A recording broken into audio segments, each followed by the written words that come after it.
በስተመጨረሻ ካሌብ ሞሲሳ ለዝና ማስጠንቀቂያ ሰጥቷል ማለት ነው። አሁንም ቢሆን ትህትናን እንዲፈልጋትና እንዲያገኛት፣ ምክንያቱም በሷ የመጣ ገንዘብ እንደነበርና ያንን ገንዘብ እንዳልወሰዱ እንደከሰሩ፣ ስለዚህ መበቀል እንዳለበት ነው ትህትናን ደጋግሞ ለዝና እየነገረ ያለው።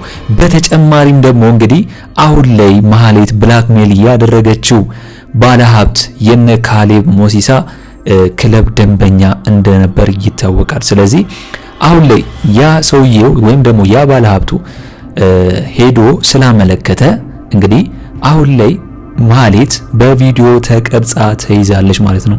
ምክንያቱም ከሰውየው ጋር አንድ ሁለት ሲሉ ምን ሲሉ ያው በቪዲዮ ተቀርጻለች። ሶ አሁን ላይ እንግዲህ ዝናን ያችን ሴት ተገቢውን ቅጣት እንድታገኝ በማለት ተነግሮታል። ስለዚህ ዝና ያንን ካሜራ ያለውን ቪዲዮ ሳየው ማህሌት እንዳጠፋች ሲመለከት ምን ሊያደርግ ይችላል ብላችሁ የምታስቡት? ማህሌትን ይለቃታል ብላችሁ ታስባላችሁ? መቼም ቢሆን ማህሌትን አይለቃትም። ምክንያቱም ከባድ ስራ ነው የሰራችሁ። እነሱ ያ ደንበኛቸው አምኗቸው እዛ ቤት እስከተጠቀመ ድረስ እዛ ቤት የመጣች ሴት ደግሞ እንዴት እሱን እንደዚህ ልታደርገው ብላክሜል ልታደርገው ቻለች በሚል ነው አሁን ላይ ዞሮ ያችን ሴት የሚፈልጓት። ያቺ ሴት እንደሚታወቀው ማህሌት ነች። ማህሌት እንግዲህ ዝና የእጇን የሚሰጣት ነው የሚመስለኝ። በሌላ በኩል ደግሞ እንኳን ደስ አላችሁ፣ አሁን ላይ ጠበቃው መድብልን እንደነገረውና እንደጠየቀው ግዴታ ልጆችንና ቤተሰቦችን ማግኘት አለብህ ባለው መሰረት እንግዲህ ቤተሰቦቹን አግኝቶታል ማለት ነው። እንኳን ደስ አላችሁ። ምክንያቱም መድብል አሁን ላይ የጠበቃው ሚስቱን እንዳገኘና ልጆቹ ደግሞ ሌላ ሀገር ባህር ዳር እንደሄዱ ነው የተናገረው። ስለዚህ ለጠበቃው ሚስት እሱ ያስቀመጠውን ወይም ደግሞ ማረፊያ የሚሆነውን ቦታ ራሱ መድብል በማዘጋጀት ያው ይህንን ነገር እንዳደረገ ነው ከብሩኬ ጋር እያወራሉ። ስለዚህ ቀጣይ የሚሆነው የመድብል ስራ ምንድነው? ጠበቃውን ማግኘትና ማውራት ነው ማለት ነው። ምክንያቱም ሚስቱን ሴፍቲ የሆነ ቦታ ስላስቀመጠ። እናም እስቲ በዚህ በመድብል ስራ ደስ ያላችሁ ሁላችሁም እስቲ ሐሳብ አስተያየታችሁን ኮሜንት ላይ ማስቀመጣችሁን እንዳርሱ። እንግዲህ ምሳሌ ክፍል 147 ቶሎ እንዲለቀቅ ሁላችሁም ኮሜንት ላይ ክፍል 147 ቶሎ ይለቀቅልን በማለት ይህንን ቪዲዮ ላይክ በማድረግ ይጀምሩ። እንግዲህ እንደሚታወቀው አሁን ላይ ያው ጓደኛዋ ኤደን ምን እንደተፈጠረ ስለማታውቅ አሁን ላይ የማህሌትን ስራ ብቻ እዛ ቤት ለመስራት ነው የፈለገችው። ነገር ግን አሁን ላይ ኤደን እንግዲህ የማህሌትን ስራ ከመስራት ይልቅ በመድብል ፍቅር እብድ እንዳለችና መድብልን እንደወደደችው ነው ለማህሌት እየነገረቻት የምትገኘው። አሁን ላይ የሰማችው ጉድ ምንድነው? ያው ጠበቃው እንደሞተ እና እንደገና ደግሞ መቃብሩን ቆፍሮ ለማየት እንደፈለገ ነው የያዘችው መረጃ ይሄ ብቻ ነው። ነገር ግን ማህሌት ሐሳቧ ምንድነው? ኤደን ከብሩኬ ጋር አንድ ላይ በመሆን ወይም ደግሞ ብሩኬን አማላ ቅድስቴ እንድትናደድና በብሩኬ ላይ ያላት ተስፋን እንድትቆርጥ ነው ፍላጎቷ። ምክንያቱም ማህሌት እሷ ያለች መቼም ቢሆን ብሩኬና ቅድስት አንድ ላይ እንዲሆኑ ስለማትፈልግ ማለት ነው። ነገር ግን ኤደን አሁንም ቢሆን እንግዲህ ዝናን ማን እንደሆነ ስለማታውቀው እንግዲህ አሁን ላይ ግራ ተጋብታለች። ምክንያቱም አሁን ላይ ማህሌት ምንድነው ያለችው ለዝና እንግዲህ ከዚህ በፊት ጓደኛሽ ማነች ምናምን እንደዚህ አስጠጋጅሽ ማነች ብሎ ዝና ጠይቋት ነበር። ነገር ግን ቤቲ የምትባል ጓደኛ የነበረች ምናምን ክለብ ነው የተዋወቀች ነው ምናምን ብሏት ነበር፣ እሷ ብላው ነበር። ነገር ግን አሁን ላይ ሲያረጋግጥ ያው ማህሌት የሆነ ነገር እየደበቀች እንደሆነና ትክክለኛ ወሬ እያወራች እንዳልሆነ አውቆባታል። ምክንያቱም ኤደን እንዴት ከኔ ሌላ ጓደኛ ቤቲ የምትባል እንዴት ያሽ መቼ ነው ያሻት ወይም ደግሞ መቼ ነው ጓደኛ የሆናችሁት በማለት ተናዳ ነው ያው ማህሌትን ስትነግራት የነበረው ማለት ነው። አሁን ግን ማህሌት ተጨማሪ ስራ ለኤደን እየሰጠቻት ነው ያለው ነው። ካልሆነ ግን ብሯን እንደማትከፍላት ነው እየነገረቻት ያለችው። አሁን ላይ እንግዲህ ማህሌት ኤደንን ምንድነው ያለቻት? ቪዲዮ ቀርጻ ይዘሽልኝ ነይ ከብሩኬ ጋር አንድ ላይ ተኝታችሁ፣ ምክንያቱም በሆነ ነገር ወይም በሆነ ኪኒን አጠጪውና የሆነ ነገር ከዛ በኋላ አንድ ላይ እንደተኛችሁ ለማስመሰል ቪዲዮ ይዘሽልኝ ነው እያለቻት ነው ማህሌት የምትገኘው። አሁን ላይ ይሄ ነገር ቢያስፈራትም ወይም ደግሞ ብትናደድም ነገር ግን ያው ኤደን ለብሯ ስትልና ለገንዘቧ ስትል ምክንያቱም ያንን እንኳን ስራ ስለምትሰራ አሁን ላይ በዚህ ስራ እንግዲህ ኖርማል ነው ብላ ነው ለመስራት ያሰበችው። ነገር ግን ከሷ ከምታደርገው ይልቅ ሉላ ይሄንን ነገር አድርገው ለምን ከሉላ ጋር ይሄንን ስራ አንጠቀምባትም ሉላን እያለች ነው የምትገኘው። አሁን ላይ ሉላ እዛ እንዳለች አላወቀችም ማለት ምክንያቱም ሉላ ከሞገስ ጋር እንደሆነችና ያው ሞገስ እንኳን እየተፈለገ እንኳን ቢሆን ሉላ ያው ሞገስ ያስቀመጠባት ቦታ ትቀመጣለች ብላ ነበር ያሰበችው ማለት። ነገር ግን ያው ዞሮ ዞሮ አዲስ መረጃ አገኘች ማለት ሉላ እነ ብሩኬና እነ መድብል ቤት እንደሆነ ማለት ነው። ጉዳይ ደግሞ እንግዲህ መርዞ ደላላው አሁን ላይ እንግዲህ ኤፍራታን ሽጧታል ማለት ነው።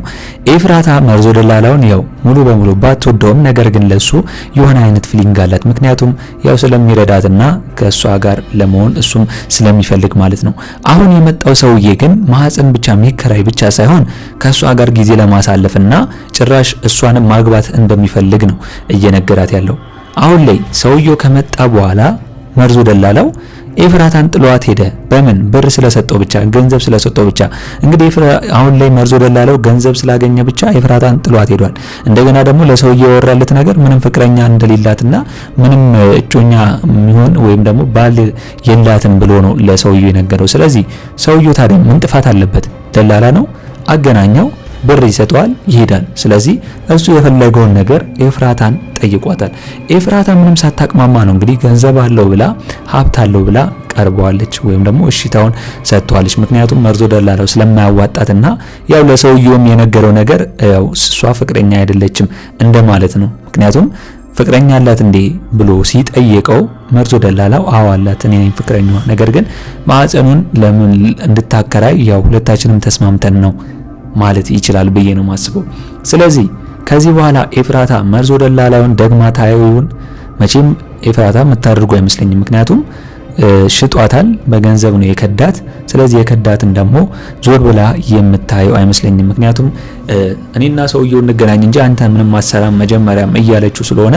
ነገር ግን ያው መርዞ ደላላው ኤፍራታን ተጠቅሞ ደና ገንዘብ ለመስራትና የሁለቱም ለማግኘት እሷን እንደ ፍቅረኛ ይዞ ያንን ገንዘብ ለመብላት ይመስለኛል እንጂ እውነት ወዷት እየተጨነቀ አይመስለኝም ብዬ ነው ማስበው። እስኪ እናንተስ በዚህ ጉዳይ ሁላችሁም እየተሰማችሁን ሐሳብ አስተያየታችሁን ኮሜንት ላይ ማስቀመጣችሁ እንዳረሱ። በሌላ በኩል ሉላና ሞገስ ተገናኝተዋል። እንግዲህ ሉላ የሞገስ ሁኔታ አስጨንቋት ስለነበር መገናኘት ስላለባት ከዛ ቤት እንደምንም ብላ ጠፍታ ሄዳ ሞገስን አግኝተዋለች ማለት ነው።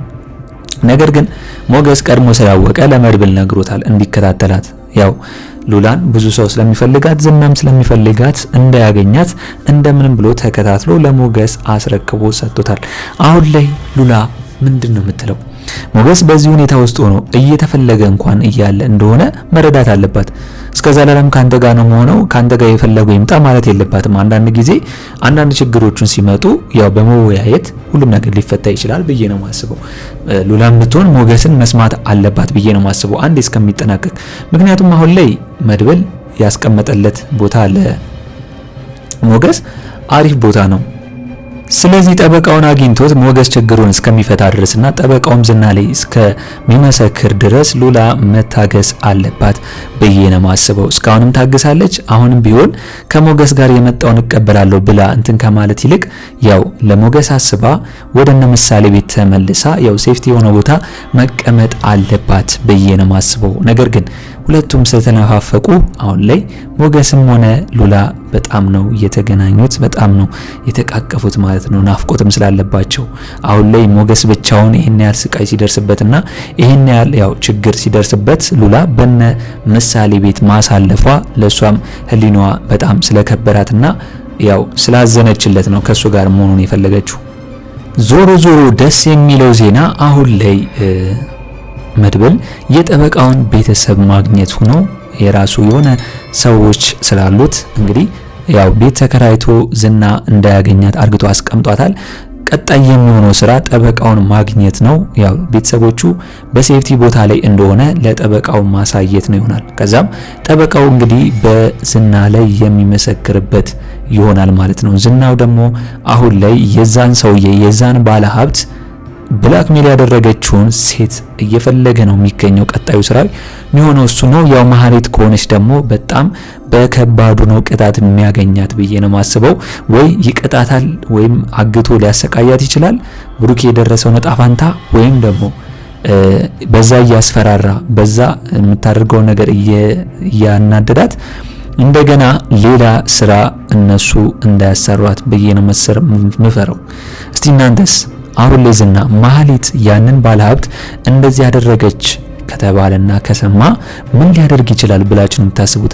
አሁንም ቢሆን ትንሽ ነገር የሚፈልገው አሁን ደግሞ ጭራሽ የሚያቀራርባቸው ነገር መጣ ማለት ነው። ስለዚህ እናንተም በዚህ ጉዳይ ሀሳብ አስተያየታችሁን ኮሜንት ላይ ማስቀመጣችሁን እንዳረሱ። እንግዲህ በእኔ በኩል የዛሬው አስተያየቴ እንመስል ነበር።